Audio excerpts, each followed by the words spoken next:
Hey sir, do you need a ride? It is okay. I am walking to the church, which is 5 buildings after this office. It is quite far if you are walking.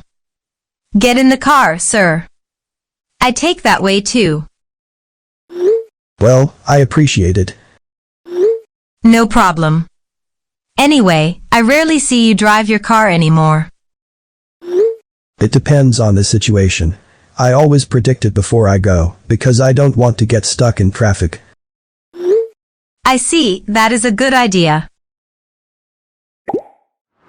Hai teman-teman, di video kali ini kita akan belajar tips bagaimana cara membedakan antara because dan juga because of. Because dan because of yang kita tahu mereka mempunyai makna yang sama, yaitu karena.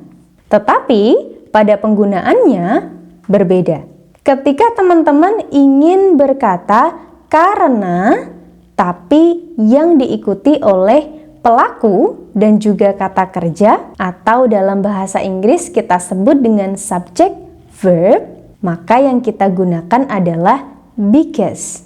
Sehingga muncul pola because plus subject plus verb. Contoh kalimatnya adalah karena aku bertemu kamu, aku bahagia. Karena bahasa Inggrisnya adalah because. Nah, pada contoh yang pertama ini yang kita gunakan adalah because tanpa of. Karena setelah kata because langsung diikuti oleh subjek dan juga verb. Aku sebagai subjek dan bertemu sebagai verb. Maka yang kita gunakan adalah because. Aku, bahasa Inggrisnya adalah I. Bertemu, meet. Kamu, you. Aku bahagia. Aku, I. Nah, karena bahagia itu bukan aktivitas atau pekerjaan, maka teman-teman harus menambahkan to be atau ismr terlebih dahulu. Karena subjeknya I, maka yang teman-teman gunakan adalah am. Sehingga menjadi I am. Bahagia, happy. Keseluruhan kalimatnya menjadi because I meet you, I am happy. Jadi, yang perlu teman-teman ingat adalah kita menggunakan because ketika setelah kata karena terdapat subjek dan juga verb. Akan berbeda dengan because of. Because of kita gunakan ketika diikuti oleh objek. Objek di sini bisa berupa objek pronoun. Objek pronoun contohnya adalah I, itu adalah subjek, maka objeknya menjadi me. You, subjek, maka objeknya you. We, subjek, objeknya adalah us. They, subjek, objeknya adalah them. She, subjek, objeknya adalah her. He, subjek, objeknya adalah him. Dan yang terakhir, it berposisi di subjek. Ketika berposisi di objek, it ini tidak berubah, maka tetap menjadi it. Nah, ketika teman-teman menggunakan because of, maka harus langsung bertemu dengan objek. Ada me, you, us, them, her, him, dan juga it. Atau setelah because of bisa langsung diikuti oleh benda. Contohnya, Aku datang ke sini karena temanmu. Ada kata-kata karena temanmu. Setelah kata temanmu, tidak ada lagi kata kerjanya. Maka, temanmu di sini maksudnya adalah objek. Aku, I, datang ke sini, come here, karena temanmu. Maka yang kita gunakan adalah because of your friend. Selanjutnya, untuk contoh yang kedua, kita coba untuk menggunakan objeknya. Contohnya seperti, aku melakukan ini karena dia. Dianya yang dimaksudkan di sini adalah dia perempuan. Karena setelah kata dia perempuan, tidak terdapat kata kerja lagi atau tidak terdapat aktivitas, maka maksudnya di sini dia perempuan sebagai objek. Aku, I, melakukan, do, ini, this, karena dia perempuan, because of her. Keseluruhan kalimatnya menjadi I do this because of her. Selanjutnya, selain because of bisa diikuti oleh objek, because of juga bisa langsung diikuti dengan aktivitas atau kata kerja.